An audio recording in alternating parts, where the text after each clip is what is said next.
Thank you for that. Every time. Welcome to this meeting of the Scrutiny Panel, Management Panel. I'm Councillor Mary Vallely and I'm your chair for this panel.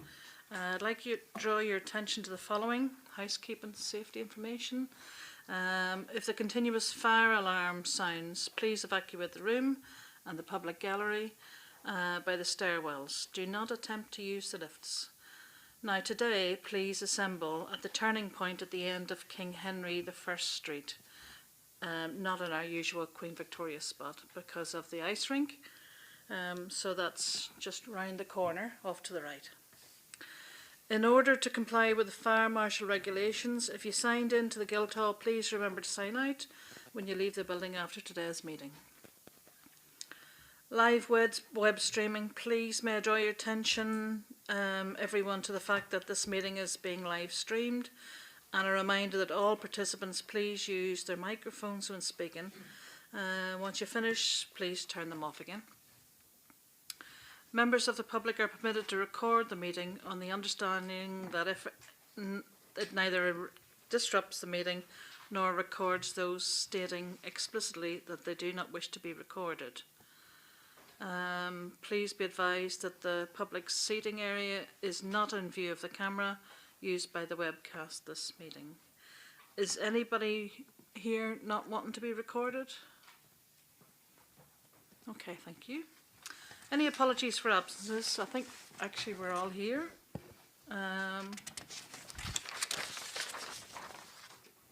Declaration of members' interests. Anybody got any declarations of interest? Okay, so the decision taken by the Cabinet Member for Transport on the 24th of October 2024 in respect of item 7 on this agenda, PHVs in bus lanes, has been called in. Members, we're here today as 5 members of the Council, Councillors George Madrick, Emily Studwick, Chris Dyke, Graham Heaney and Benedict Swan have asked that the decision be called in for scrutiny on the basis that they believe that the decision may have been taken without adequate information or based upon inaccurate or incorrect information. If the panel is satisfied that the Cabinet Member had adequate, correct and accurate information to make his decision, then no further action is required.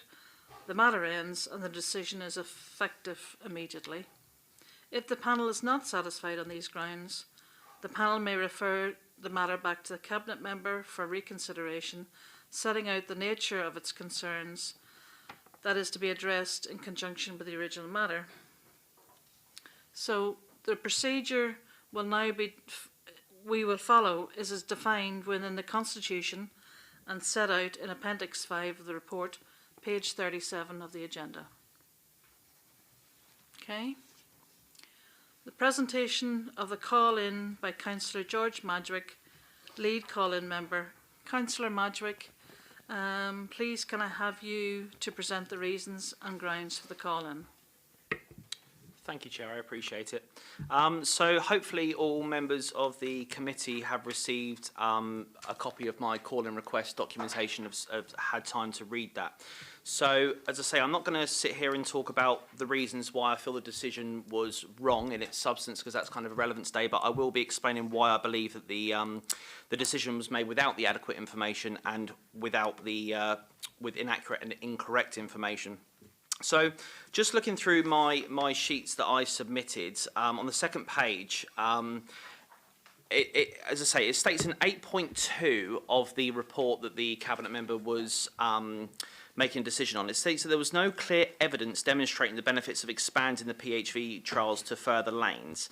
And this is inaccurate information because the report and previous reports that relate to this topic clearly state that the targets of the trial were successful. And as I say, I'll draw your attention to the Cabinet for Transport portfolio meeting on the 30th of January, which hopefully everyone's got as well, where Councillor Gerald Vernon Jackson was the Cabinet Member for Transport, where it actually backs this statement up. The integrated impact assessment also stated that there is no business case relevant to the decision. Whether that's not factually true, Chair, because the trade on multiple occasions across multiple different public meetings have stated that there would be a business case for making this recommendation to allow the bus lanes, because it's a benefit to the trade. So the fact that the integrated impact assessment hasn't actually considered that as a thing means that they haven't had the adequate information on that particular thing. Now, as I say, 8.3 of the report also states that there's a significant cost with no approved budget. And 8.4 also states that there's projects that are closely aligned with strategic objectives that are different to the transport strategy. But the report fails to highlight or provide any evidence of the projects for the Portsmouth Transport Strategy priorities that have been negated as the reasons why this recommendation was put forward. So we haven't had the evidence of that at all. When challenged, the officers basically stated that the reason that this recommendation term was in there was because of financial reasons, but the financial reasons were already listed in 8.3. If I draw your attention as well to the old report, if we look at the old report on the 30th of January, now this is really actually important. This is on page 6 of the 30th of January report. They've given reasons for not recommending that there would be contraventions. So one of the reasons they said there'll be contraventions of the highway code and so on and so forth, whereas the reason for recommending the 5 bus lane trial in 5.6 of their own report states that bus lane contraventions have been measured to understand if the trial led to confusion from non-authorised users. But then in 5.8 it confirms a review of the baseline trial contravention data did not indicate that the trial has caused any confusion. So their own report on the 30th of January states that it did not cause any confusion, but their report that the Cabinet member was making a decision on stated that it would be likely that it would cause confusion, but we've got no evidence to prove why that's changed between the 30th of January and today. Once again, on the report for the 30th of January, which was accepted, as I say, by the Cabinet member at that time, 6.1 on page 6 states that during the planning phase of the trial, there were concerns raised by stakeholders groups regarding the potential safety impacts of the trial. 6.3 states that no further issues were identified through these audits. But yet, once again, on the report that the Cabinet member was making a decision on, it claims a number of times that there could be safety issues. But on what grounds? On what basis? On what research? As I say, I've gone through the additional flaws of the report on my documentation here. As I say, I won't go through them all. But Appendix B in the report, which obviously was given to the Cabinet member, referred to when making a decision, provides the details of incidents within bus lanes within a 6-year period. So Appendix B gives a 6-year allowance of periods, right? But yet the trial only ran for 2 years. So you're comparing 6 years of data against a 2-year trial. That's not fair or balanced or even. That is not accurate or accurate information in any way, shape or form. It's entirely irrelevant. Also, it states on reason for decline was the costs, but we weren't provided, or the Cabinet member wasn't provided with a breakdown of all the costs. So during a briefing meeting a couple of months ago, we were told that it would cost around 100,000, that it went to 180, and the last number in this report was 300,000, but no cost breakdown was provided. And I find it difficult for a Cabinet member to make a decision on his portfolio or his costs or what he can afford without having the breakdown. And I think it's important to note that when you compare it against other councils like Southampton, Hull, Brighton, so on and so forth, they haven't actually had to change signage or implement new cameras, because the argument that is that if the bus lanes don't already have cameras in place, when there's already Hackney carriages, there's also e-scooters, and so why do they suddenly need it for PHVs? It seems really unfair. So once again, not the right information. On the second to last page of my deputation, it also says that, and I think this is really important to note, about stakeholder groups. In 7.1 of the report that the Cabinet made a decision on, it says that there was comments provided by representatives, but the report negated to include the stakeholder opinion from bus companies. And I think that's really important. They did provide comments within the meeting, but in the report, they provided no comments. The failure to include bus company stakeholder comments within 7.1 of the stakeholder feedback gives additional reinforcement that the report is simply incomplete. With this in mind, as I say, he didn't have the accurate information to make a decision. Furthermore, 5.3 of the report, say it provides a heavily misleading and irrelevant section of information. It states that there were 4 near misses reported. Yet the report then goes on to say that only 1 of those near misses were relevant to the bus lane trial. 3 were found not to be connected. So the report simply should have just read there was one near miss reported rather than 4 without any relevance. It's incredibly bizarre. Going on to 4.1 of the report, and I think actually this is really, really important. I think we need to take note of this. As say 4.1 of the report states that RSA outcomes identified concerns to be addressed for all bus lanes. So the RSA outcomes identified concerns to be addressed for all bus lanes. That's quoted in the report. However, the report fails to provide evidence or a copy of the road safety audit to be considered.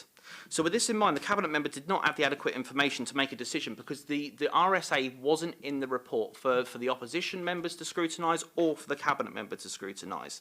It also states on 4.1 that this was expected based on the prior experience of 5 bus lanes earlier in the trial. And that's a quote, and I'll repeat that. This was expected based on prior experience of 5 bus lanes in an earlier trial. But this is fundamentally inaccurate and incorrect information because the transport meeting, as I highlighted before, on the 30th of January, states that no issues were identified in the RSA reports for the 5 bus lanes. So the Cabinet member on the 30th of January was given evidence and made a decision that there was no impact of safety concerns, and then the Cabinet member recently made a decision saying there was. So once again, it's inaccurate and incorrect information. And as I stated before, the integrated impact assessments are incomplete, so they don't consider the business case. But not only that, I don't know if you've got copies of both of them, but the integrated impact assessment. So I've got the one here from the decision meeting for January, and the one here for the decision meeting the other day. And underneath, I've notarized it here. Underneath where is it? There you go. So the one in January that Councillor Vernon-Jackson made a decision on says environment and climate change. Is your proposal policy relevant to the following questions? Carbon emissions. Will it reduce carbon emissions? This report states yes, it will reduce carbon emissions. Moreover, to the new report that Councillor Candlish made a decision on, it says, will this reduce carbon emissions? And they said no, but provided no evidence to see why that has been changed in the last 9 months. We've got no evidence. So that's my issue, Chair. I think that the Cabinet member was left in a really difficult position because this report, I'm sorry to say, is incredibly poor. The members at the time, I think there was 4 or 5 councillors and ex-councillors that did note that the report was quite significantly bad and inaccurate, and we were trying to ask the Cabinet member to at least withdraw the decision until a future date because, you know, it wasn't very good, and that was obviously ignored. And I don't hold the Cabinet member responsible for such a poor report. It's not his fault. He had to make a decision on that day. But fundamentally, we've got to, as councillors, decide whether he had the correct information to make that decision. And to say, if you've read through this and you've read through the comparable reports, there's so many lines of evidence that show the reports conflict with each other.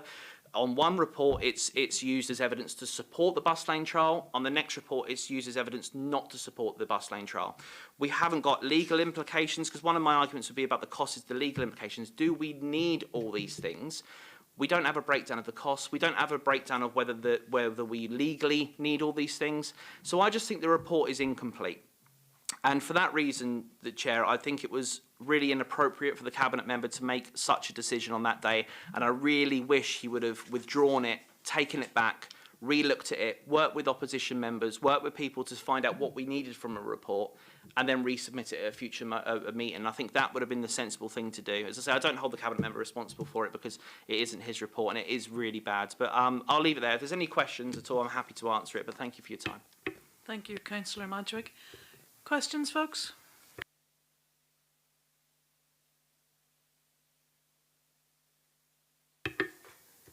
No, no questions.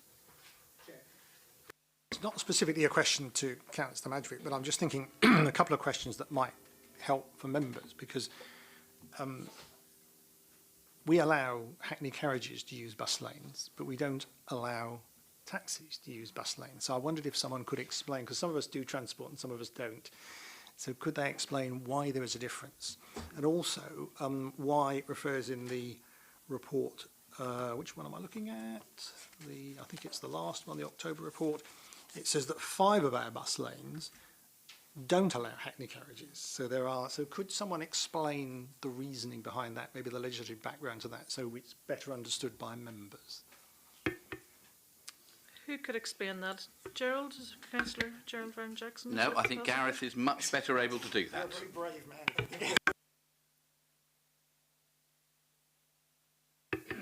Grab a mic, Gareth. Thank you. Is that correct? Can everyone hear me? Yeah.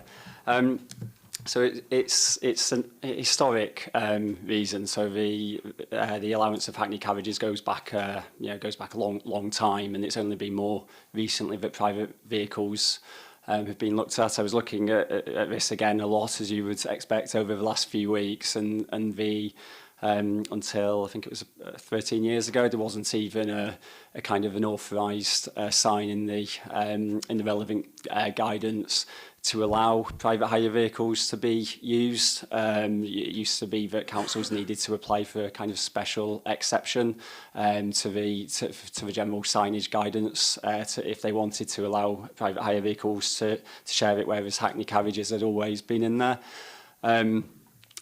I wasn't able to get into the sort of the historic reasons, other than that there was a legal case in London that was around the use of private hire vehicles in bus lanes there, and it made a very clear distinction. The judge made a very clear distinction between the fact that hackney carriages could ply their trade, so they needed to be kind of easily accessible and ideally in the lane adjacent to where the pedestrians would be, whereas private hire vehicles, because they're pre-booked, that wasn't a consideration.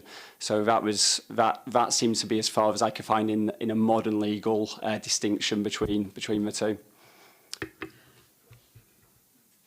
Hasn't really answered the question, is what I was just going to say. I'm still none the wiser.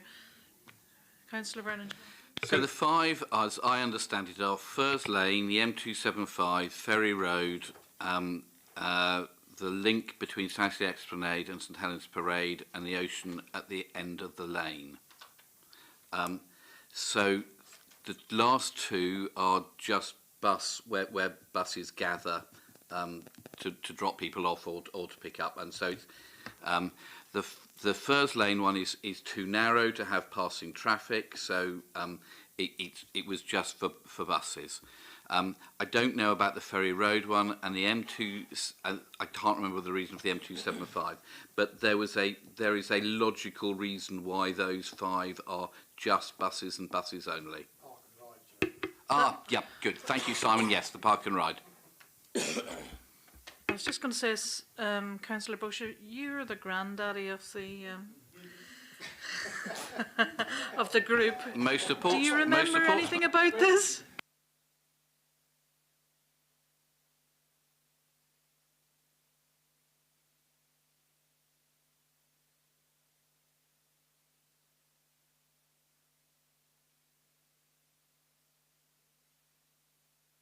Could we actually add ageism to your notice of motion for tomorrow, please? Thought that was the term, but obviously I stand corrected.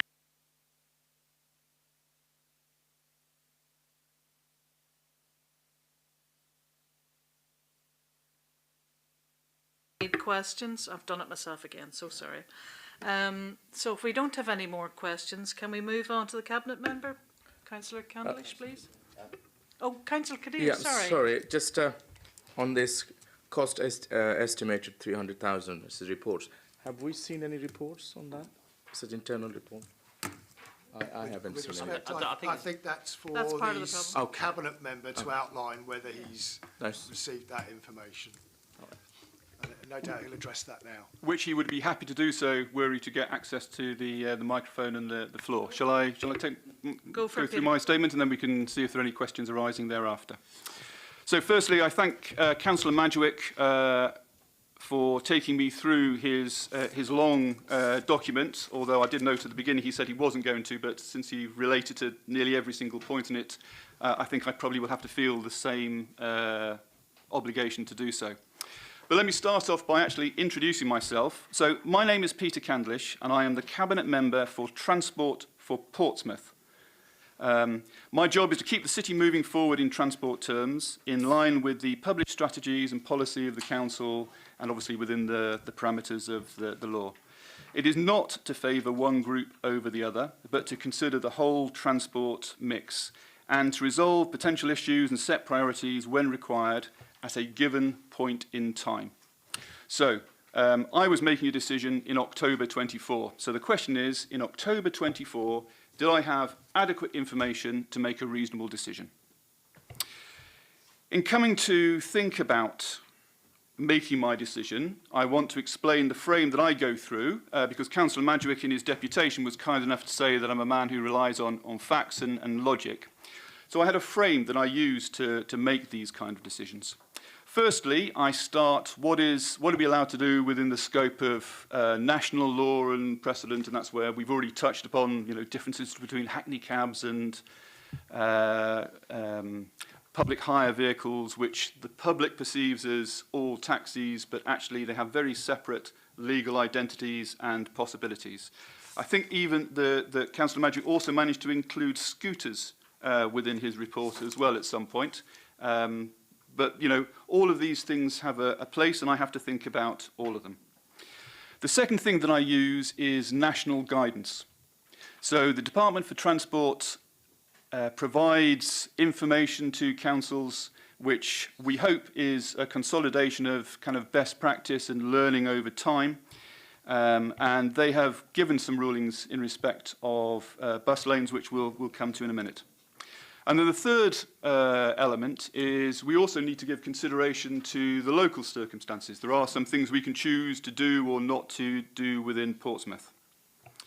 That said, in this decision, I was keeping always 3 points in the front of my mind. What is the impact on the overall city transport flow at this point in time? What are the implications for road safety? And I'll be honest, I have a bias towards safety in that consideration. And thirdly, what are the costs to the council, both in terms of alternative uses for money, the value for money that is being put on the table for doing some particular activity, and the very direct question, since I was making a decision on that date in October, do we have money available to be able to complete the decision?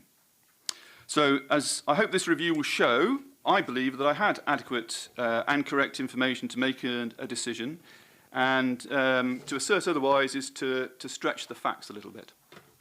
Let's now turn to Councillor Madgwick's call-in request. In the first paragraph, we're talking about inadequate or inaccurate information. He omits from the report that the bus companies and a cycle representative made representations in the meeting. In the third line, where he reports about securitized, which is usually where you kind of sell something for money, I think he means scrutinized. And in line 5, it was highlighted on several occasions. Highlight is an interesting choice of word. I would have chosen the word asserted, that there was a failure in the quality of the report. And then finally, probably most relevantly, in this opening part, the Cabinet member refused to consider any of the suggestions that were made. Actually, that's not true. I did consider them. And anyone who has watched back my my summation at the end of the meeting, available on YouTube 1 hour, 10 minutes into the meeting, should you be wanting to join the 203 other people who've now watched it, you will see that I was speaking quite slowly. And there were some quite long pauses in what I was saying. And that was because I was considering what I should do. I had been assembling evidence as we had gone through this process. I had met with representatives of all parts of the trade.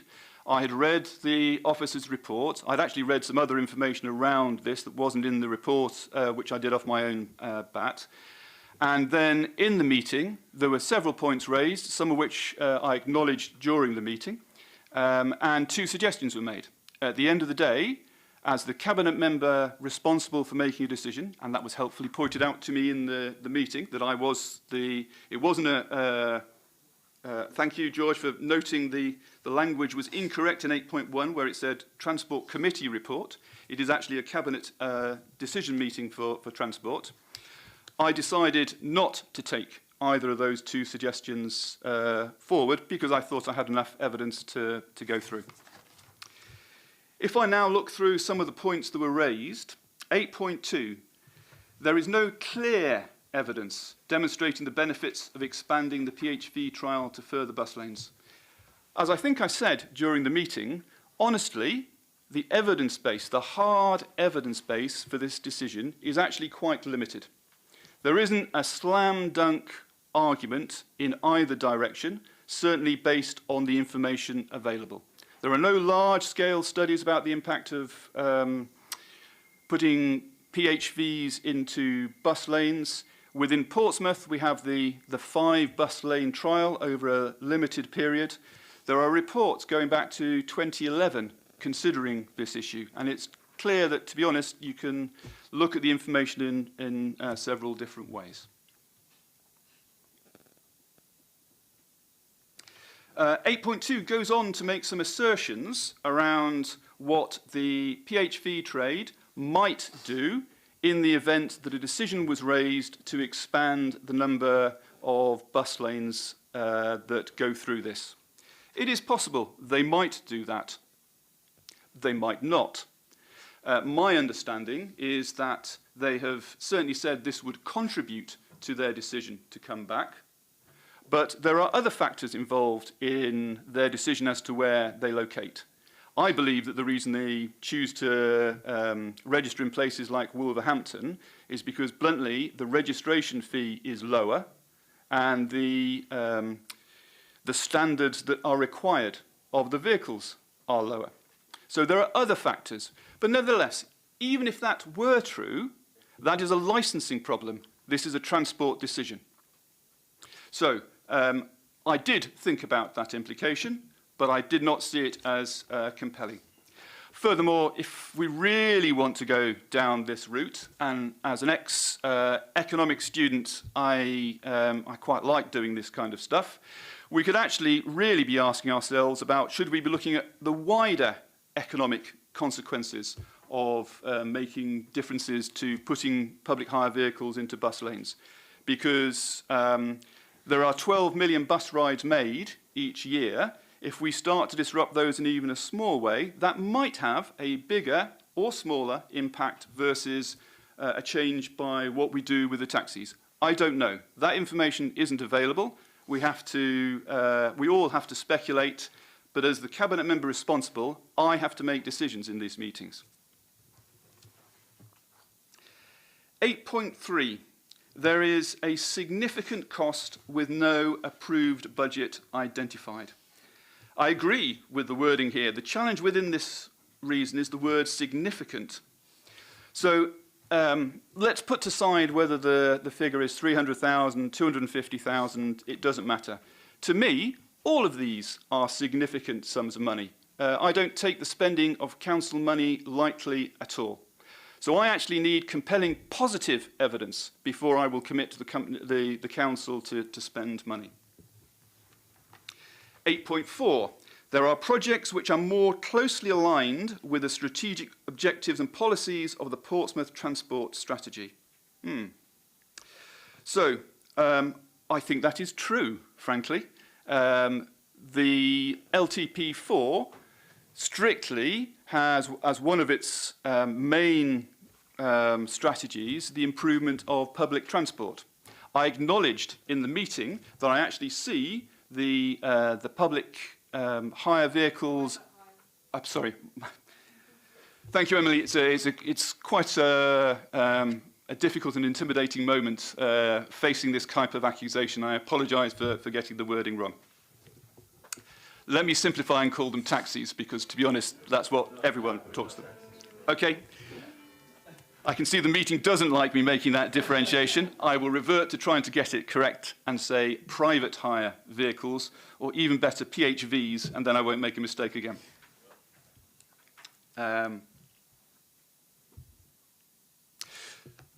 My apologies. Yes, the strategic objectives.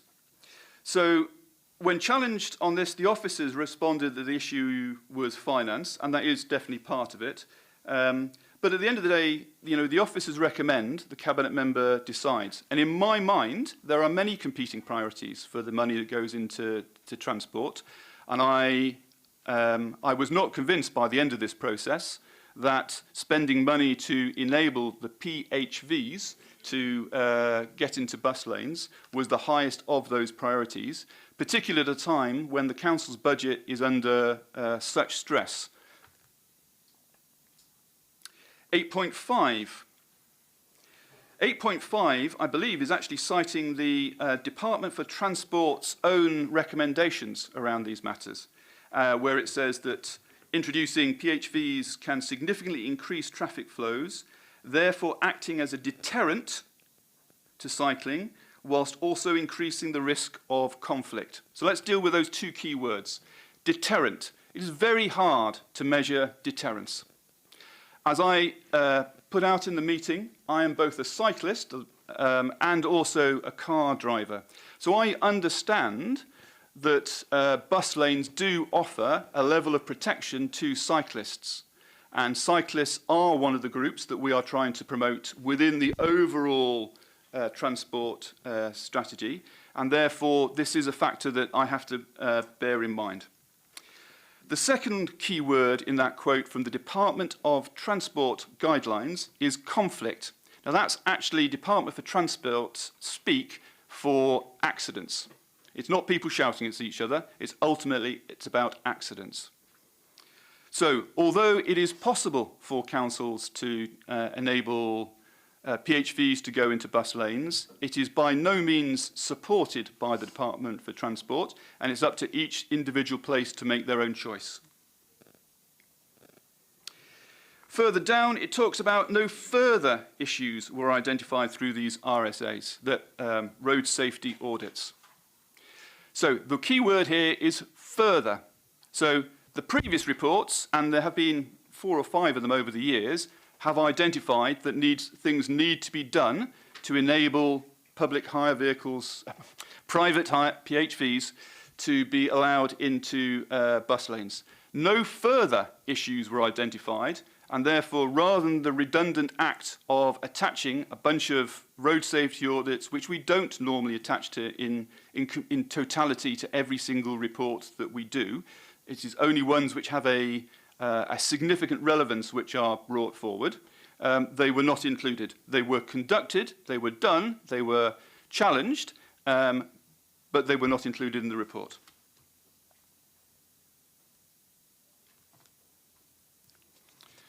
(8.6). Now we're into the confusion argument. Now confusion is another of those things which is very, very difficult to measure. You can come to reasonable conclusions from the same body of evidence. What is clear is that when we put the trial together, it was felt necessary to spend quite a lot of money on the communication. Now, I agree that there has been no evidence of major confusion arising from these, the trial in the 5 lanes that we have done. However, we are now talking about, the decision was, should we expand it much further to half of the lanes, because some of them were ruled out for other reasons. When it gets to a 50-50 and a much wider scale across the city, my judgment, and there is no data either way on this, my judgment was that there is a risk of confusion for this. The more people see more vehicles entering into bus lanes, because although PHVs are required to identify themselves, it is in the old days when it was like a hackney cab with a, well, I had 2 horses at the front in the first days, but more recently, in a place like London, had a special shape that people could recognise. Nowadays,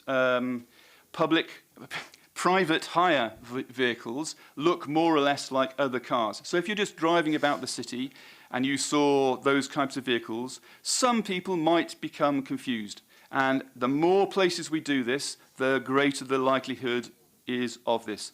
There is no data to support this. This is my evaluation of the information that I had available to me.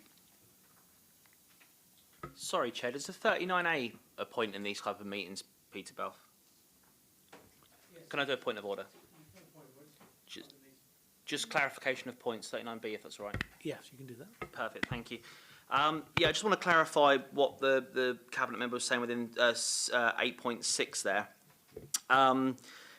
He says that there was obviously no evidence to support that it causes confusion. That's his opinion, but I think it's pertinent to note that what he's gone over the fact is there is a report that's been approved by this council on the 30th of January that states within this report there is no evidence or data provided to support that it can be referred to, and that it did not indicate any form of confusion. So I just wanted to make that point very clear. Thank you, Chair.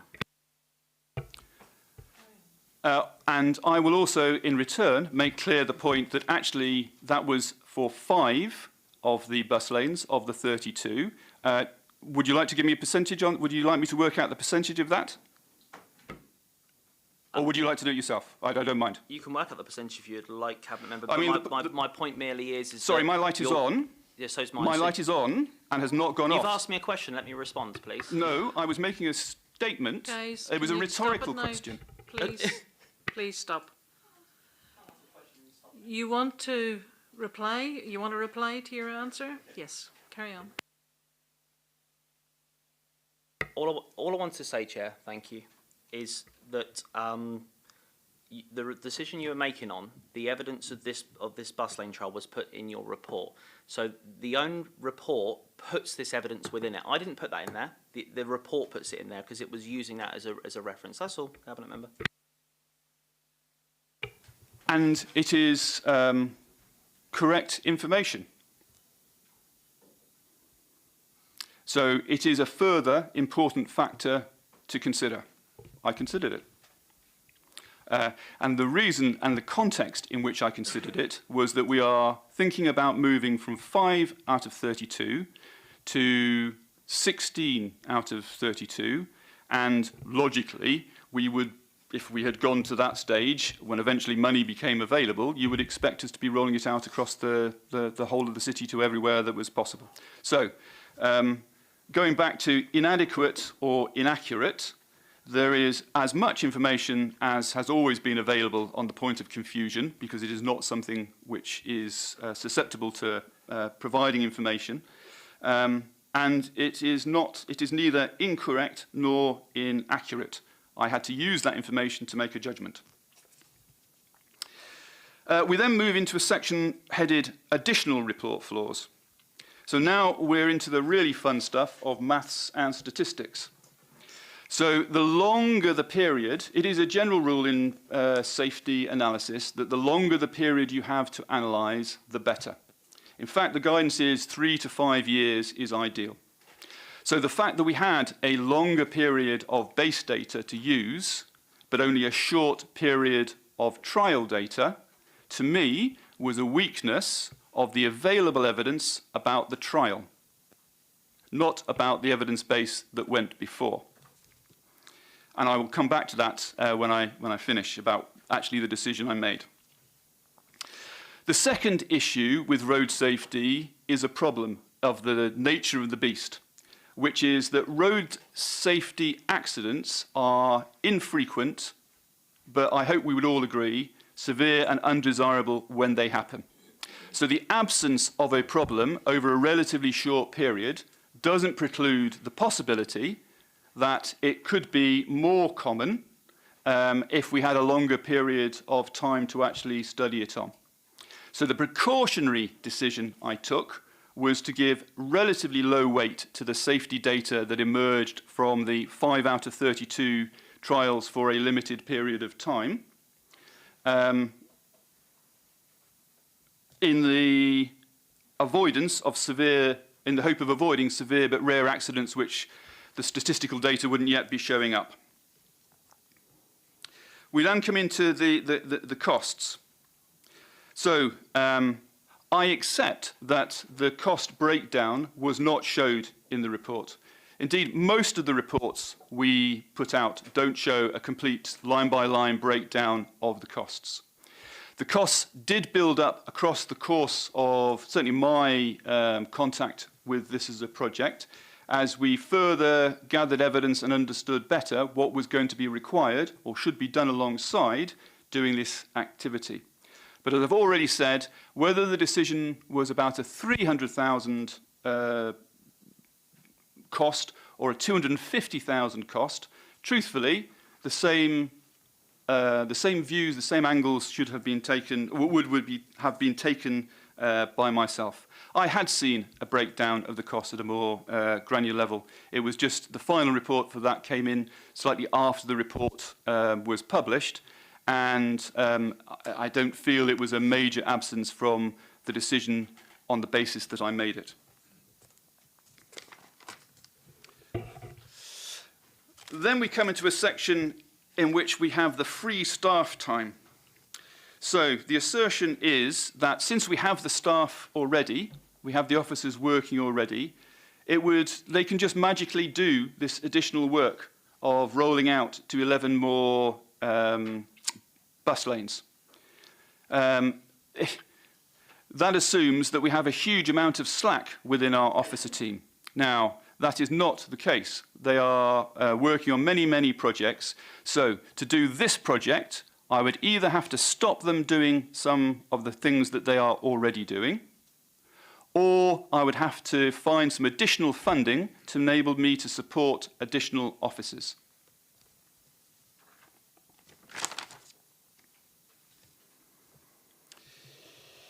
There is a question about why cameras now. I think that's a fair challenge. You know, ideally, the days when people were nervous about putting up CCTV are long gone. I mean, most people would probably like more CCTV everywhere, not just CCTV, but also enforcement cameras such as in traffic. We haven't had them because historically they were expensive, and when there was a very clear understanding amongst the public, a judgment of mine, about that the purpose of bus lanes was for buses, bikes kind of hiding in the gutter area, and the small number of hackney cabs. There are 5 times as many PHVs as there are hackneys. I can understand why previous Cabinet members for Transport have not felt the need to put up enforcement cameras in every single lane. However, as we increase the number of vehicles going into these lanes, and as bluntly we take the opportunity to put enforcement across a wider part of the city, it would include a relevant consideration and included within this cost. Point 3, and good news, I am coming close to the end of my answer. The report negated to include the stakeholder opinions from the bus companies, albeit they did provide comments within the meeting. So the comments came in after the report, I believe, but I had spoken directly to both of the bus companies about the issue in a previous meeting on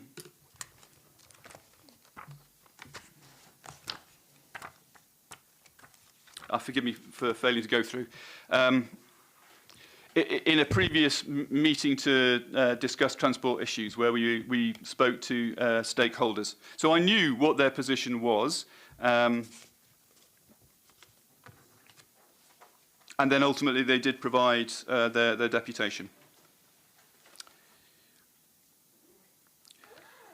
Number 5, PCC is accountable to the Traffic Commissioner for any action which negatively impacts on bus punctuality.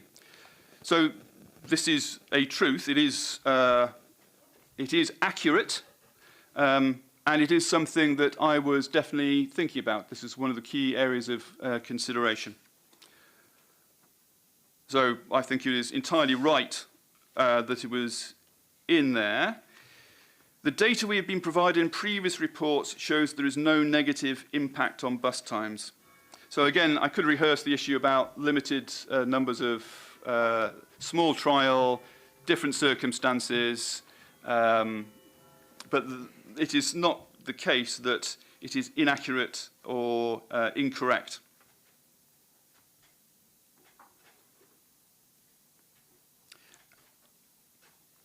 Okay, road safety audits, I've already said they're not regularly included. Okay, so if I kind of sum up where I am. Sorry, councillor. Can we have a sum up after we've had some questions, please? Yes, delighted. Can I open it to the floor for questions, please?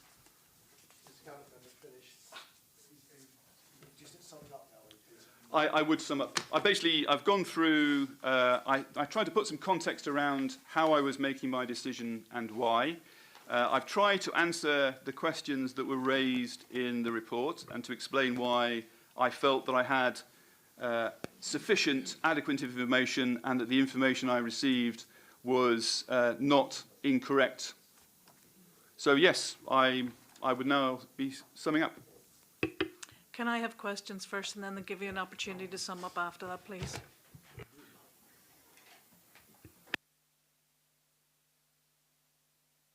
Councillor Heaney?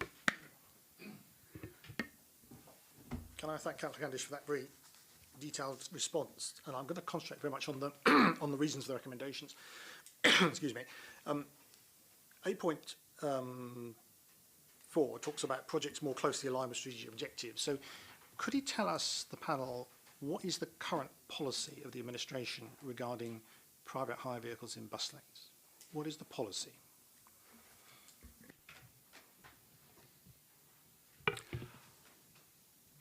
I think there isn't an explicit policy around this. So I would say that it is covered within the general transport policies. So as I've already alluded to, in my head, one of the reasons I've tried to be quite nice to the private hire vehicles and hackney cabs is that I actually view them as, in the absence of anything else, a small multi-person carrying device. Sometimes they take one person, but quite often they take many people.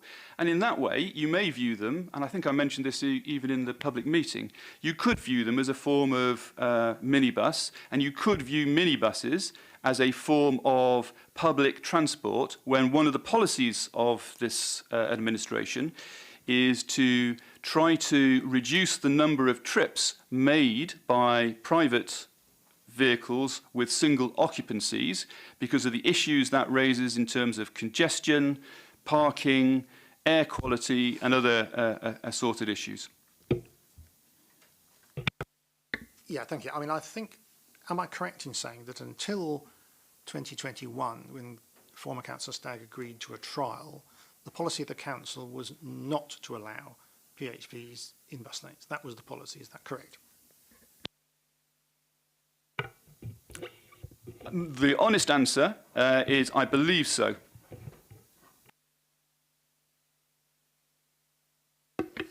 I believe so because we then had to do a change to enable them. But because I can't, off the top of my head, recall that we actually had a policy and then a policy change, it seems to me that it would have probably been more of a decision rather than a policy.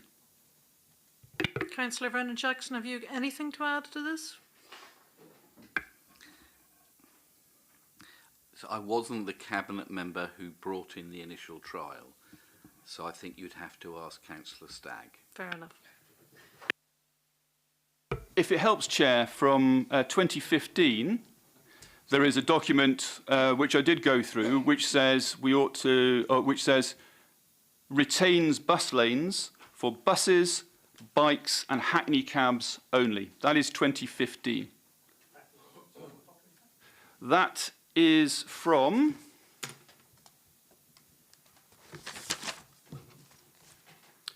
private hire vehicles in bus lanes, dated February 2015. But it is possible that there was something in between that I missed, in which case I'm always willing to stand corrected. As the facts change, so does my opinion. That's fine. Sorry, Graham, can I ask one? I'm following a train of thought here. I want to get essentially what the policy, if you don't mind. In January 2024, a decision was made to make 5 bus lanes permanently available to PHV drivers. So what is the policy of the council now? So as I think I said, Councillor Heaney, I said that I don't think we have an explicit policy about PHVs. What we have is an overarching strategy related to transport, and the trial that was done was made permanent because the alternative would have been to completely undo it. So having made the investment in setting it up, and because one of the benefits that I've already alluded to is that the length of time you have running something enables you to get better safety information, it makes perfect sense that that we set up a trial to see if we learnt anything from it, and secondly, having set it up, that we then kept it going. And I think I made that point in the public meeting as well. Can I just, Councillor Gerald Jackson, can I just correct, Graham? The decision wasn't to allow PHVs in bus lanes. It was to allow Portsmouth registered PHVs to make, but just to make sure that we're accurate. That was the decision. It's still confusing, Councillor. Right, okay. That, of course, is a licensing matter rather than a transport matter. So can I ask, and I'm going to sort of direct my question toward Councillor Wiggins, because he was leader of the council at the time. Sorry, he Graham, seemed to suggest that he didn't know what the cabinet member was doing at the time. What view has the council expressed towards the PHV trade in Portsmouth about the use of PHVs in bus lanes? Have they said they are willing to change the policy? Want to keep the policy the same? You know, what has been the view of the administration? I think since I'm the person who is on call here, Graham, I will answer that question. So I went to a lively licensing meeting early in my time, at which point I was actually quite optimistic. I expected to find evidence to support the idea that allowing PHVs into bus lanes would be a good decision. And the truth is that the more I got into the matter and I started to review the evidence and decide whether I had adequate information to make a decision, I decided that I could not support that decision at this point in time. So if I jump to something I would say in my summary and would have nearly made a while ago, I didn't, at the end of my the decision making, rule out the possibility of doing it in the future. What I said was that there was no evidence that it was going to improve overall traffic flow for the city. There were safety concerns which had come through every single report. Every time it comes up, it's a question that is asked. And to be truthful, the data isn't there to resolve it one way or the other. And the third one was saying that we don't have the money to do it now, and therefore, you know, it could be considered alongside other priorities in future budgets. Does that answer your question? Thank you. Any other questions, please, before we go to Councillor Madrick? Yes. I think Councillor Holder indicated it right at the beginning, so I'm happy to follow him. Sorry, I haven't been looking at you. No, that's it. Graham's much better to look at. Peter, you mentioned that the cost report came in after the report was published. Did you have an up-to-date costing? Is it still around about 300,000? It is the 300,000 figure. So what was happening was that as you go forward, you collect more and more information. And so that was the final figure that we put into the report. Yeah. Any more questions? Oh. Sorry, Councillor Gerald Vernon Jackson. So, two quick questions, Peter. The first is, you said there's no evidence that the trial improved traffic flow. Has there been any requests from the trade, from the PHV trade, for evidence to say that it did make their lives easier, and what was the outcome of the data they provided, if they were able to provide data? So I know that officers, I believe, did go to the trade to ask whether they had any information that they would be willing to share, but I don't think we got any information back from that. And to be fair, I think it is also true that neither the cyclist nor the bus companies also provided information. So this is my point, that there really isn't a great body of supporting evidence to enable us to make the decision to spend significant more money. So the trial at best can be indicative, not conclusive. And my second question would be, in Portsmouth we've done this in a different way to other places, in that we've said that in the trial areas that bus lanes would be available only to Portsmouth registered PHVs. If the trial was going to be extended, what was your view in terms of signage to say the same, or would we just sort of hope that people in the trade kind of knew what was okay, which PHVs could use the extra lanes and which ones couldn't? So I think there's a couple of things to say to that. So firstly, all of the reports that have come forward have said that there would need to be money spent on signage changing. Exactly what that signage would be or could be, you know, we would be getting into when you actually got into the executional phase of the matter. I think from the trade driver's point of view, it's actually arguably easier. I mean, they are professional drivers. They spend their lives doing it. I mean, it's easy when there's 5 bus lanes to remember which ones are which. It gets harder if it goes to half and half. But frankly, I think they would be easily able to do that. There is also the consideration of all the other drivers within the city, and that goes back to this question about potential confusion. Can't guarantee it will happen, but that was definitely a concern that I gave some thought to. Thank you. Councillor Bowsher. Thank you very much, Chair. Just like to touch back on something that was highlighted earlier on when Councillor Vernon Jackson said that the Cabinet member probably should speak to former Councillor Stagg with regards to it. What you've got to bear in mind is that former Councillor Stagg was the one that said let's go forward with the trial. So it was then she was effectively approving the evidence gathering basis throughout the trial. But it was actually Councillor Vernon Jackson who made a decision on the trial, so he would have been at the tail end with all the evidence in front of him. So I think it's a bit disingenuous of Councillor Vernon Jackson to suggest we should be speaking to former Councillor Stagg, because you had everything at your fingertips, Gerald. Chair. Sorry, I thought you'd finished. That wasn't directed to you, Cabinet member. That was a comment to Councillor Vernon Jackson. If I can just go through some of it. When I'm a Cabinet member, and we've heard a lot of what you would have, could have, should have done after the event, and there's one thing that did actually bother me was the fact that the public document, and it was questioned not only by myself and Councillor Heaney as the opposition spokesman, but I'm sure it was raised by at least 2 of the deputations that were there, around the cost of it. Now, you said earlier on in your statement that you saw the costs at a granular level, and so therefore you would have had a breakdown of those costs. Was that, the first question is, was that before or since the report?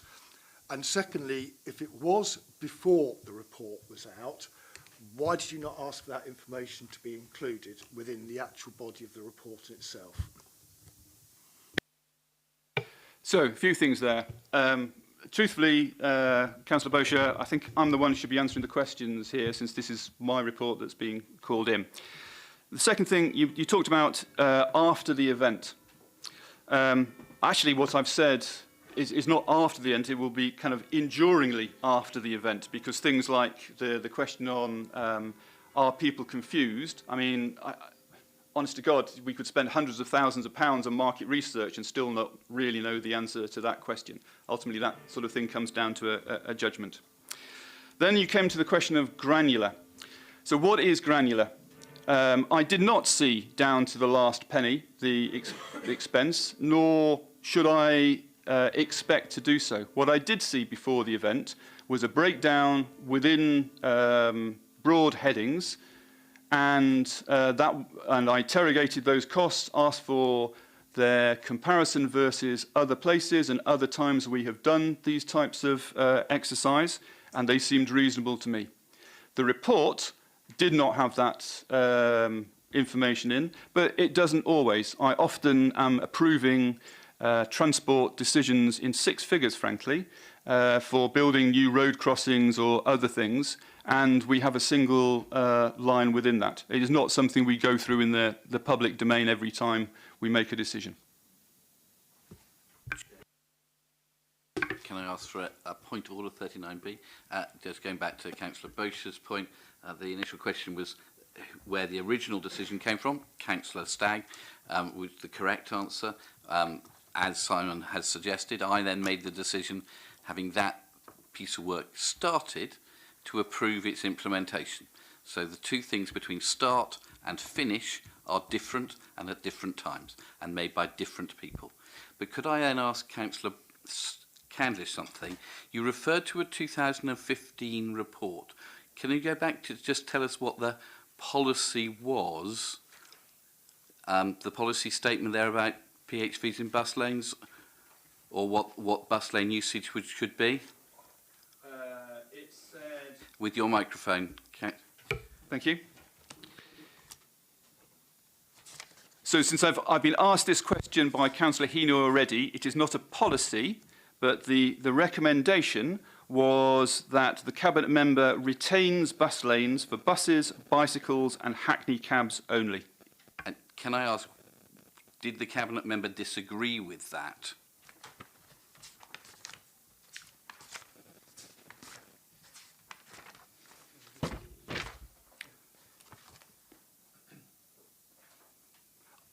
My honest answer to this committee or this group or whatever we would like to describe them is I don't know the answer to that. Well, my assumption would be that there is no evidence that I'm aware of to the contrary, but it is possible there is something out there that I don't know about.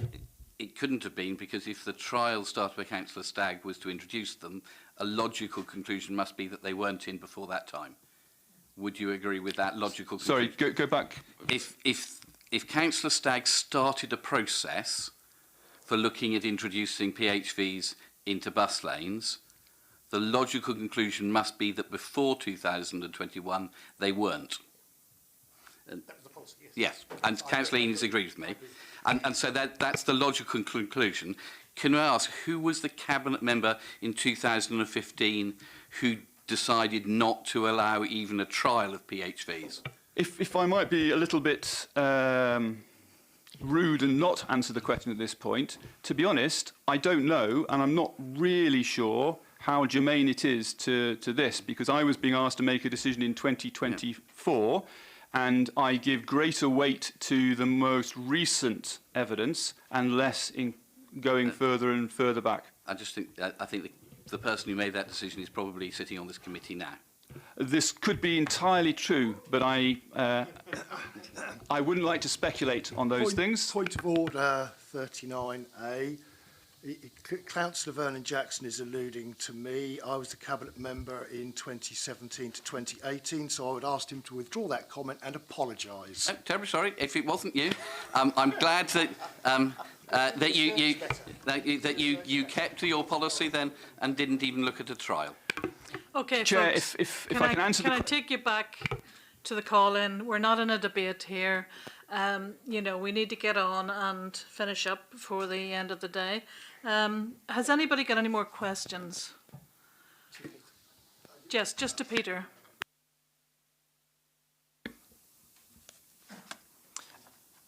On paragraph 8.7 of the October report, you talk about the period of the trial to date being short, and then you talk about normally trials are longer, etc., etc.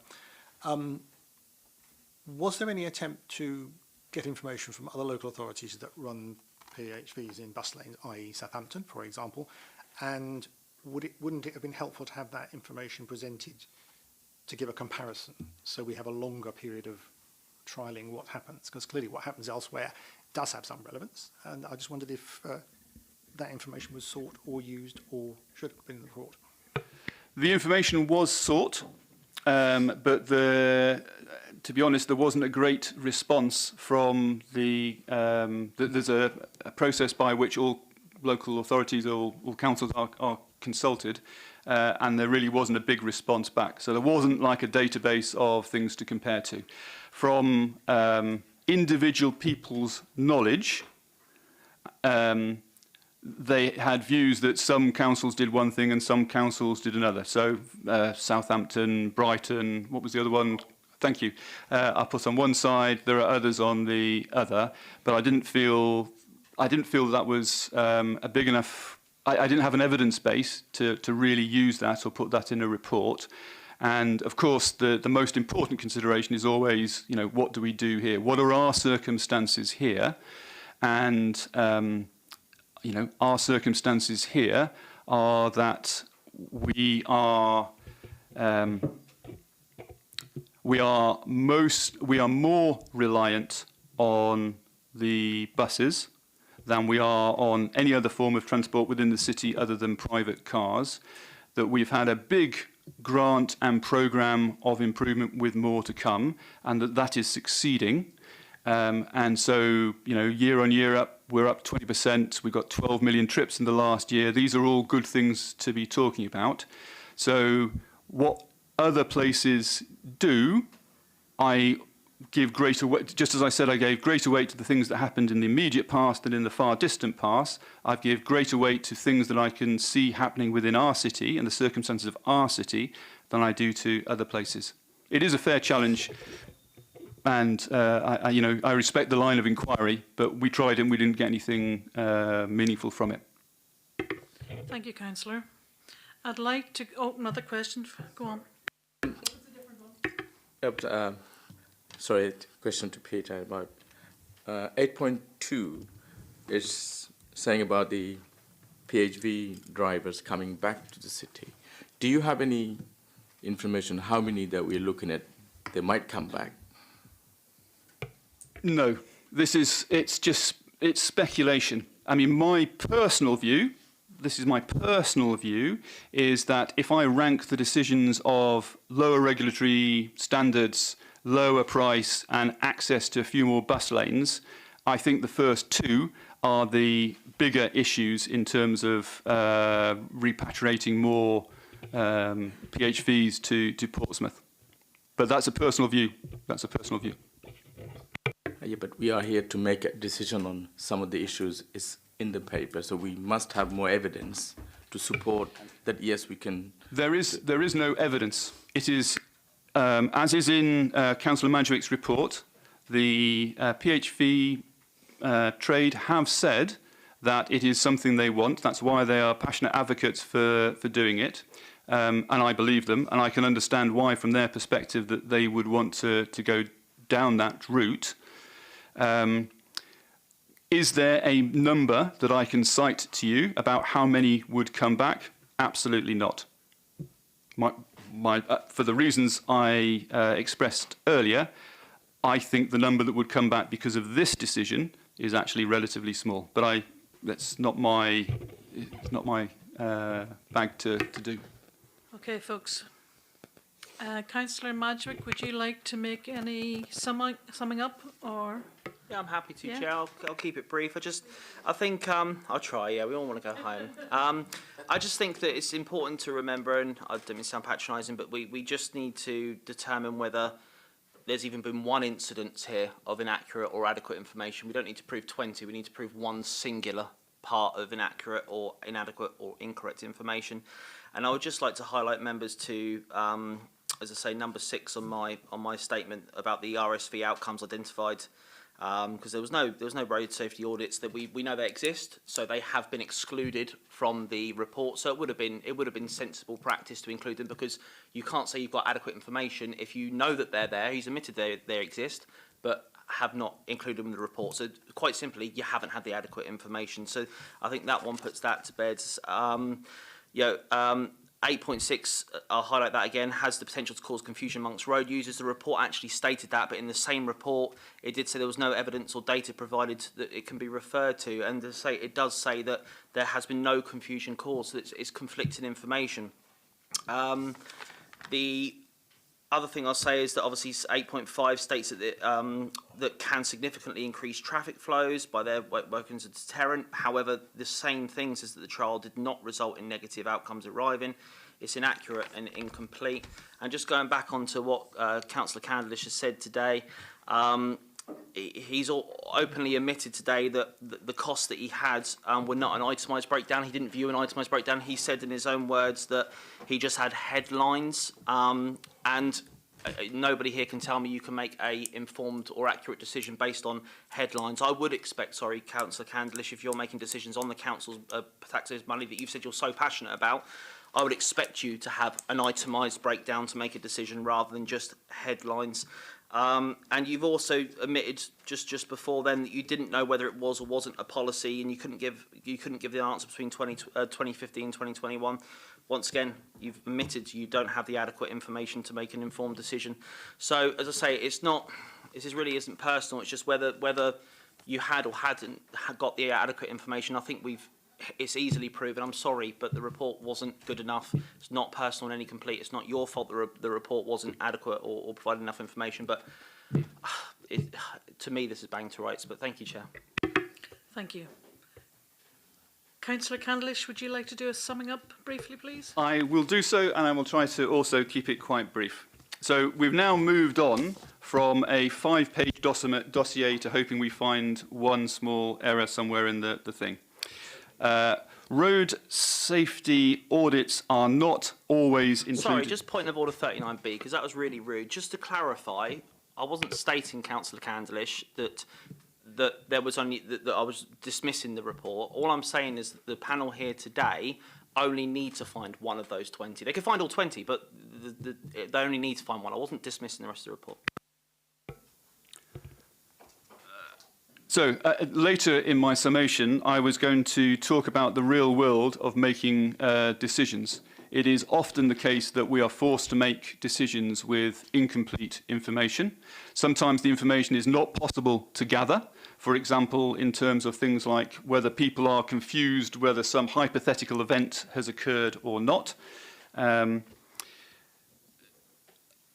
Other times it is for other reasons why information may not be wholly available. To Councillor Heaney's question, did we receive back 300 responses to the query as to what is going on in your council to form an informed debate? No, we did not. The question is whether I made a reasonable decision, that's what the purpose of the meeting is about, whether I made a reasonable decision based on adequate information that was correct. And the decision was made by me at a point in time. Road safety audits are not always included.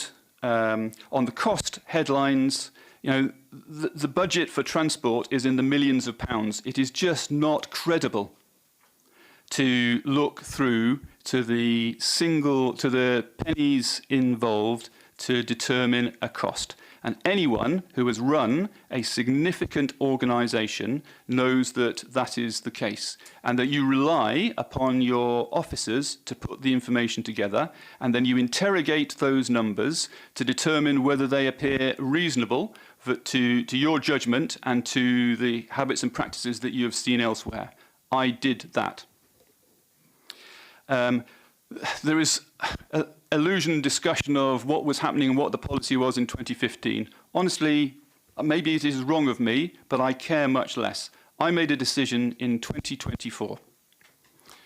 So if I summarise, exactly as I said in my summation at the end of the public meeting, I started from a national legislation point of view. I looked at what the important council strategies and policies in place were and how it sat against those. I explained that I looked through, in this particular decision, particularly through a prism of whether it was aiding the overall city traffic flow. I'm not a representative of any trade body. My job is to look over the whole city. So whether it's made an improvement to the overall traffic flow of the city, whether there are any safety concerns that I might have, recognising that that is a judgment call based on the evidence that we had, And thirdly, through the cost prism, through the prism of cost to the council taxpayer. Value versus alternatives, value for money in terms of the money we spend, and what the funding available now was. I considered the options that were proposed to me during the meeting. I chose not to take them because, having reviewed the evidence, met many of the people involved, I felt able to make the decision that was made. So, let's remember the decision that I ultimately made. And I know it's not about re-adjudicating the decision, it's about the process and whether the information was adequate to do so. The decision I made was to de facto extend the trial. I didn't turn it back. I said, we've spent the money, we've got these in place, let it run for longer, will that answer my safety concern in a better way? Secondly, I left the matter open for inclusion in future budgets. So we don't have it, it isn't in the plan. I don't have the money at the moment to do it. We could choose to put it into a future year's budget if we thought it was a higher priority than all the other priorities across the city. And I'm constantly being badgered by, I suspect, every councillor in this room for new schemes, for more road crossings, for more safety spending. So this would be, to do this would be not to do those. And then thirdly, the overall point about spending money. I feel that I need a positive reason to spend money. Not a negative, not the absence of reason. I need a positive reason to spend council money. And in this instance, I did not find enough evidence to make me say, I want to do this now, I want to spend money. I felt, and I still feel, that what I made was a balanced and well-informed decision, which I think is exactly what I should do as the Cabinet Member for Transport. Where, as was helpfully pointed out into the meeting, the final decision rests with the Cabinet Member because it is not possible to have complete information at all points in time. You have to make a decision on what's available to you at that point in time. That's what I did. Thank you. Thank you, Councillor. So we have a last-ditch opportunity to ask any questions at this point. Has anybody got any questions? Councillor Candlish. The point's been made that the budget only had an overall figure. It didn't have a breakdown.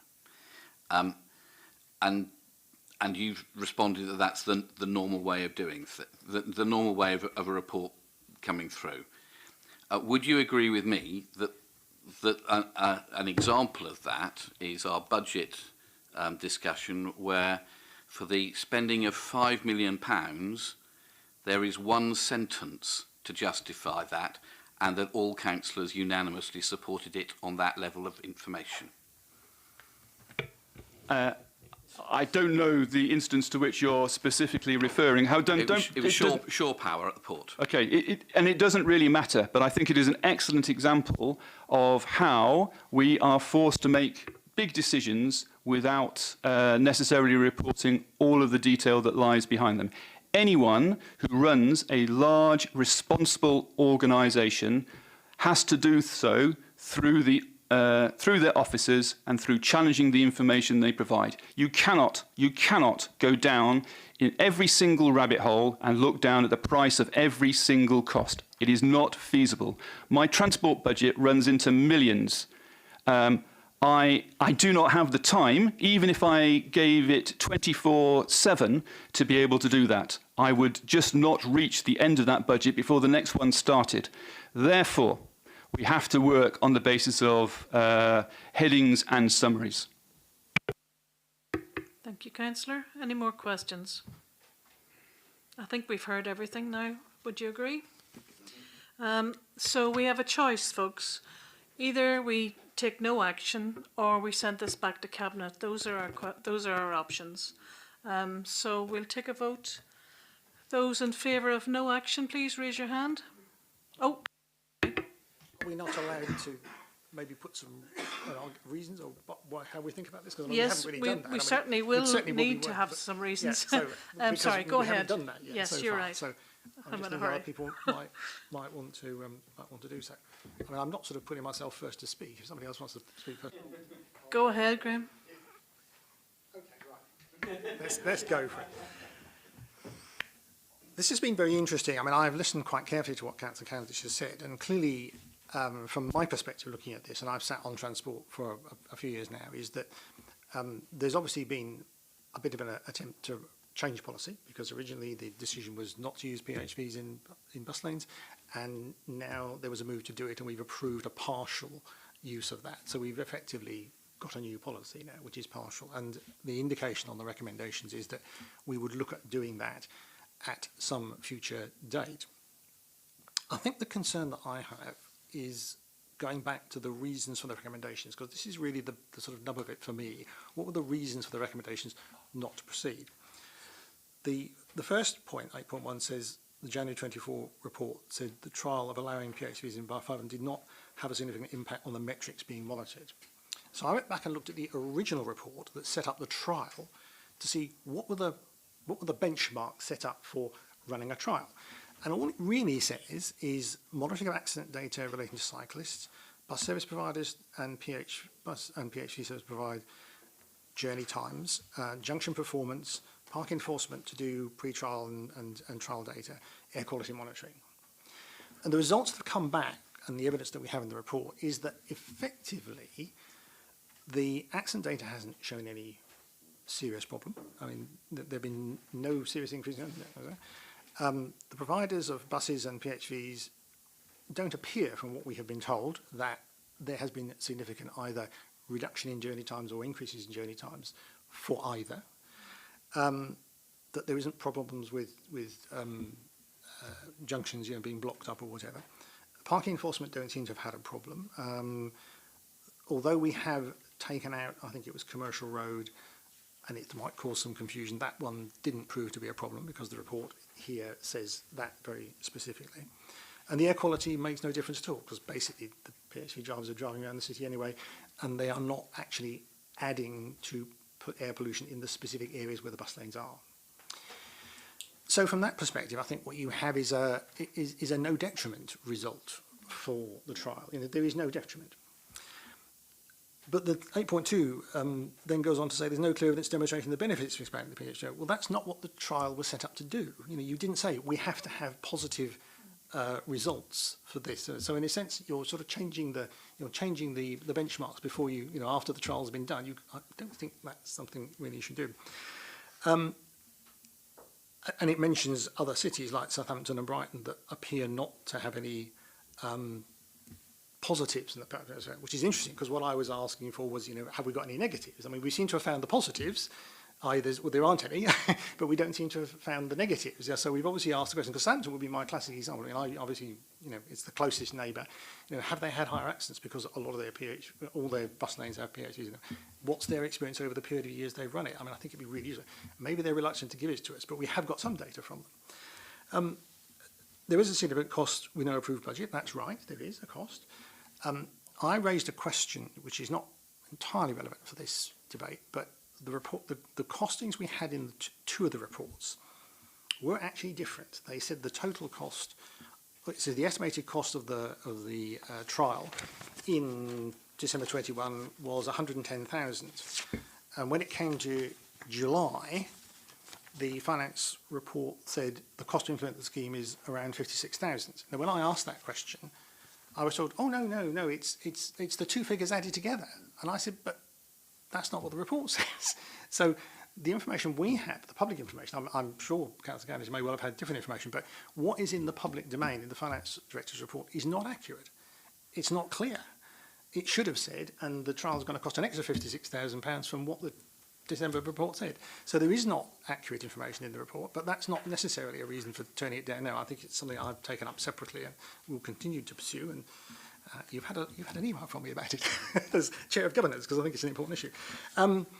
The thing about projects being closely aligned to strategic objectives, this is why I was trying to get to what is the policy stance of the Council in relation to this. Does it believe that the policy is to use measures or not?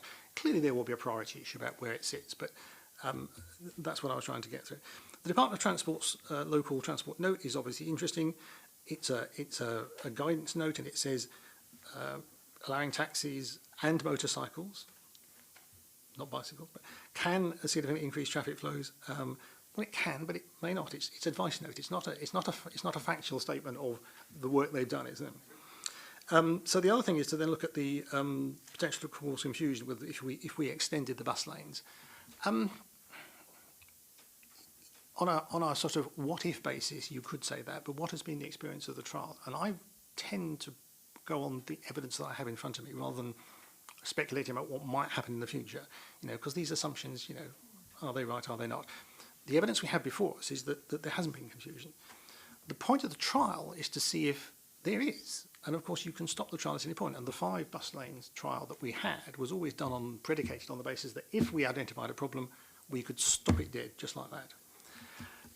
So I think from my sort of feeling of it is that the evidence base for not proceeding is not strong. I think the administration have got themselves into a bit of a pickle on this one because when the trial started, I would have thought there would have been some possibility that actually we might want to extend this, and budget provision is something you should think about as a possibility. Planning ahead, thinking about what you might spend on your budget. Again, it might not be a priority, but I think there hasn't been that necessary thought. I would like the cabinet member to go back and particularly to ask maybe our closest neighbour and any other reasonably close neighbour for a bit more information about the longer term experience on some of the data we've been looking at in terms of accidents, delays in journeys, etc., enforcement, etc., to find out whether that actually is the experience. And I'm sure if we ask them really nicely, they've given us the stuff about not the benefits, so they think they would do that. And I think we should have one more go at that, because if I'd been sitting in the chair, I would really have wanted to know that. If I'd been sitting there personally, I would have been very, very keen to have that. So I'm minded to vote for it to be referred back to the member and ask him for some more information. Thank you, Councillor. Anyone else like to chip in? Go for it. Thank you. I think that what we're asked to do is not to say whether we agree or disagree with the decision that Peter made. I'm on record as being very keen on this happening, but that's not the relevant bit here. We're asked to decide. No, Tannoy. Believe the decision may have been taken without adequate information, or believe the decision is based on inaccurate and incorrect information. I don't think there's anything that we can point to here that is inaccurate or incorrect. I think Peter's been through that in significant detail. So the question for me is, was it taken without adequate information? Now, no council report is perfect. The perfect council report has never been written and never will be written. And the question is, was there adequate information? Now, if Councillor Candlish had said, absolutely, we're throwing the whole thing out, we're not going to do anything, that would have been one thing. But actually, the decision, as I understand it, that Peter made, was that we'll keep the trial going and look for more information and look to see if there's any budget provision for the future. So that's a different level of proof, I think, than would be required of saying we're going to bin this or whatever. So this was a decision to keep the status quo and to continue to investigate. Now, as far as I can see from the report and what Peter has been through in significant detail, is there is adequate information that he felt he had to be able to make that decision. And therefore, it seems to me that is fine. If we're going to say to Peter, send it back, he'll probably get exactly the same report, and he may come to exactly the same conclusion. At which point we'll have been round the houses. We can't predispose, and nobody can prejudge an issue. But it does seem to me that the report given here is adequate, if not perfect. Councillor Bowsher. Let's pick up a couple of things that Councillor Vernon Jackson said. In the first instance, I think your understanding of the recommendation in the report is totally wrong. It starts with does not approve extending authorisation for PHVs licensed by Port CCC, which is the moot point that we've had, to use additional bus lanes at this time. It doesn't talk about an ongoing investigation. It's basically a stop. So transport officers will do nothing until as such time there is a report that says let's have another look at it. Because otherwise they're going to be doing exactly the sort of thing that the cabinet member doesn't want and spending their time investigating that's not even on the agenda. So I would question that. The second thing is that the same report cannot go back to the cabinet member. That was changed. So because we dealt with the pantomimes that were Councillor Vernon Jackson just sitting at these scrutiny meetings when he was called in saying, oh, I'll agree to the call-in. And it all went back and exactly the same report, exactly the same decision, and we can't then call it in again. A different report has to go back. So it may well be that it's the same recommendation, and it may well be that Councillor Cavendish takes the same decision. But the things that have been pointed out as being inaccurate or inadequate in the report, which is why we've got 2 transport officers here, they will probably be eyes and ears to make sure that whatever goes into that report reflects what the concerns are from this particular committee. So I think your understanding of the role of scrutiny call-in is fundamentally flawed, a little bit like your interpretation of which cabinet members considered which reports, but hey-ho. I've sat on both sides of the fence. I did the cabinet role for transport, 2017 to 2018, not 2015, I'd hasten to add Councillor Vernon Jackson. If I haven't mentioned that already, I'll mention it again. But I tend, and I've also sat in opposition as well. These reports are in the public domain for eternity. So we can go back and look at reports, and you've clearly done that with Graham has with 2015, to look at the reports. You should be able to go back, look at the reasons for the recommendation and the decision taken by the cabinet member, which is also on MIS, but it's people like the members of the public will look at the reports rather than MIS, and be able to understand the decision that they actually reached. That's how I look at it, and I'm sure that's how you probably looked at it as leader and cabinet member. But when, and I'm sort of perhaps repeating what Councillor Heaney has said, is that when you actually look through section 8, which are the reasons for recommendation to reach the decision that says do not proceed, they don't actually say that. You look at 8.1, no significant impact on the metrics being monitored. Well, the questions were what metrics and what was the significant, what does significant impact mean? We're talking about what is essentially an engineering department, so you should deal in facts and figures within an engineering department. It doesn't answer its own recommendation within the report, and it doesn't support the recommendation that was actually taken. There's point 2, there is no clear evidence demonstrating the benefits of expanding the PHV trial. Well, again, you're saying not to expand it or expand it, but there's no evidence one way or the other. So I'd be looking at that and saying, well, it needs to be evidenced, or 8.2 is irrelevant to the recommendations. The significant cost with no approved budget. Well, yes, that's probably one recommendation that you could do there. But as opposition members, we are effectively the cabinet members' scrutiny, if you like. And that isn't just Councillor Cavendish, that would apply to any cabinet member in the way that I had councillors that were scrutinising me when I did the cabinet position.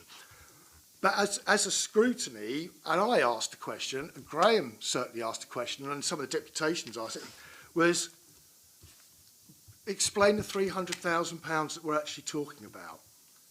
You know, and Graham went down the route and pointed out that there were conflicting costs in other reports. That's the nature of Graham when it comes to that sort of stuff. If I'm, and I don't mean that as a derogatory thing, Graham. I think we identify the fact that you will do your deep dive research in that respect.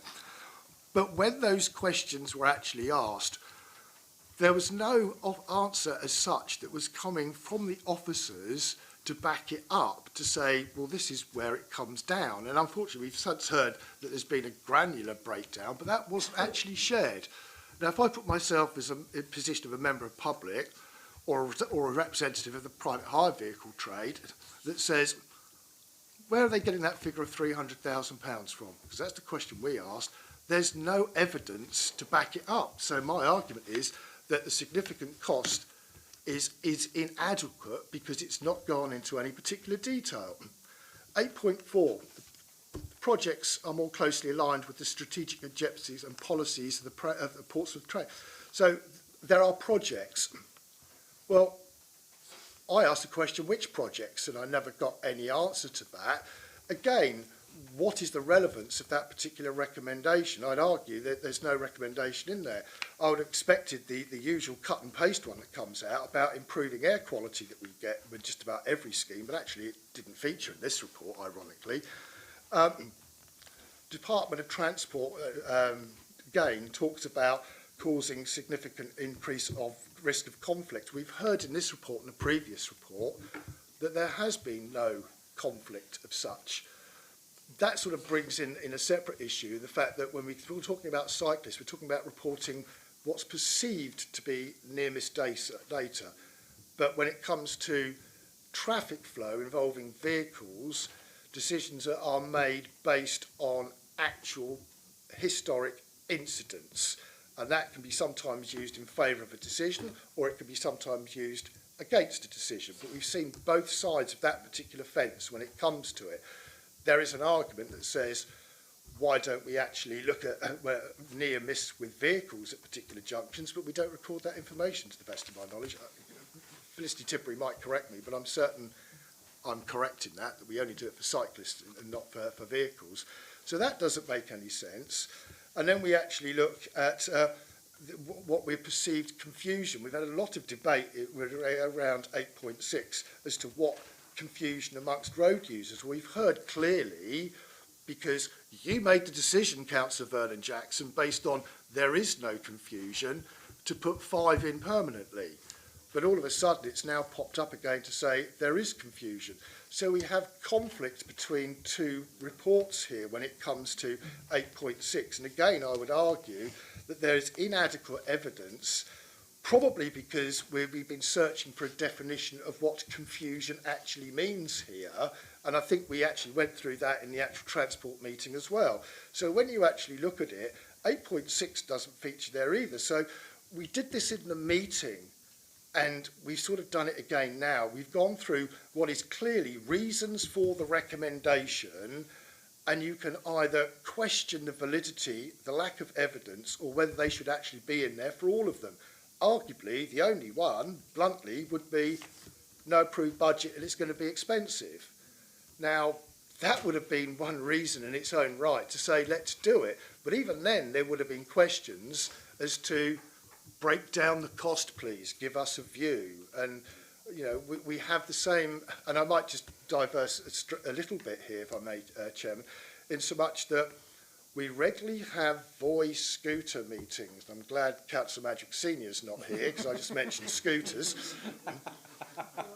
But the data behind it, even though we question it about car journeys and everything else like that, the report is always extraordinarily detailed, so that when we're actually looking at it, we're looking at the minutiae of it, what the calculations are and everything else like that. That would be the sort of report I would have expected to have seen, to have substantiated Councillor Candlish's decision. Then we could have walked away from the meeting, which is what we would normally do, saying, do I agree with the decision the Cabinet member's taken, or do I disagree with it? But not, do I question the report on which he has based our decision, because that is fundamentally two different things.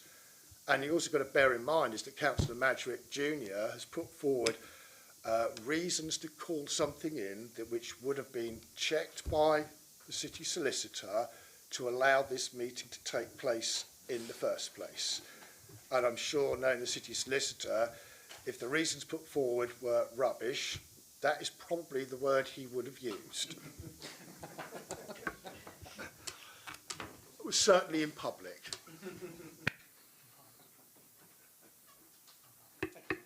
Councillor Gerald Vernon Jackson. Thank you. Actually, I agree with quite a lot of what Simon has said.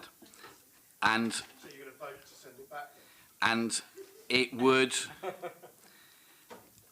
would have worked if this scheme had been in the budget and had been a budget line. But this was not. This was a scheme that is, for which there was no funding available, no budget, and therefore that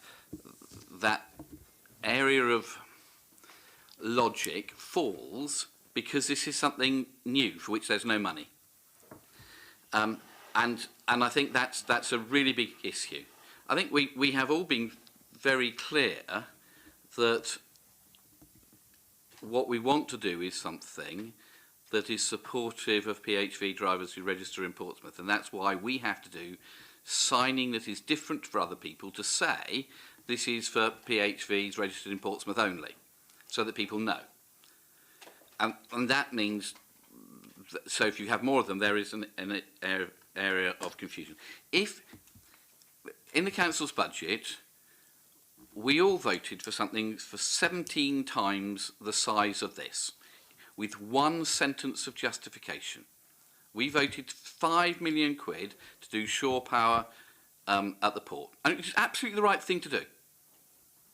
But we did that on one sentence in a report. No, it was on, or it was on the ordinary paper, Simon, because it was a public decision. No, because it would have had an orange opinion. Can you use your The public documentation, which is what we're talking about here, had one sentence for £5 million. And here you're saying, for an unbudgeted item, for which there is no funding source, you're happy to make a decision, we could make a decision just, you'd want much more. So we've got to have something that is consistent between council reports. And it seems to me, I am very hopeful that at the moment the decision is that the trial will continue, and there's been no decision to... Councillor Heaney? The five bus lanes where the trial is happening. So okay, well, so those 5 are continuing, so that more data can be carried out. There's none been removed. There's not been cancelled. So those ones are carrying on and will continue to exist. It's whether you go further with additional ones or not. And it seems to me... On a point of explanation, if I can, Chairman. Councillor Vernon-Jackson keeps referring back to the £5 million Shore Powell report. Yep. The nature of the fact that it costs £5 million means it has to go through the administration, full cabinet, before it gets to full council. So are you seriously telling me that the cabinet made a decision to approve it and recommend it to full council on a one-line report? Because I would seriously question that. You would have had a full detailed report as the cabinet to make a considered decision to spend £5 million before recommending it to actual full council. That's the nature of what you do with a scheme of that size. Councillor Heaney next, please. Can I just say, I'm not really sure this is entirely relevant to the discussion. It's not. It's not relevant because the Shore Power project is completely different. We've all had briefings on it. We've all asked lots of questions, but we know exactly what Shore Power is about. And the fact that it's a big sum of money is irrelevant. And it's not the same as this one.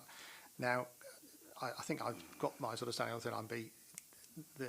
The decision that Councillor Benjamin was to make the bus lanes permanent. It's not a trial, but we're monitoring the impact, as you would do for anything like this. I think if any bus lanes are being, I'm sure Southampton monitors the number of transgressions or whatever on a regular basis, so they know what's happening, because they may want to do something about that if they think there's a problem.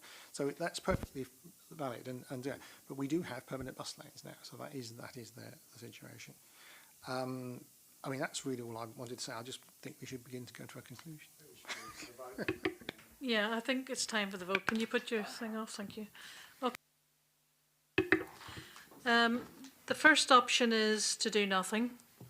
Can we have some hands for that, please? 1, 2, 3, 4. And a new vote for sending it back to Cabinet, please. 5. So the sending it back to Cabinet folk have it, but we need some words to go with that, so we need to say why. Ah yes, we've got some reasons here. So we believe that the decision may be based on inaccurate or incorrect information. Yes. We believe the decision may have been taken without adequate information, or we believe the decision may be contrary to the Council's agreed budget and policy framework. It's the last, not the last one, right. So the first two, I would suggest. Yep. Great. Everybody's in favour of that. Thank you very much. I hope for clarity people are aware of what, I mean, for example, I do think we want some more information from other authorities that currently do bus lanes to be able to make a comparison. I think that is important information, and be more specific maybe about it if we could, yeah. Can we have that, Peter? That is beyond my gift to give. We can certainly ask for it. Yes, we can ask for it. Yep. That's more or less what I meant. And why, yeah. Anything else? Any other comments that anybody'd like to contribute? Otherwise, thank you very much for your time and good evening.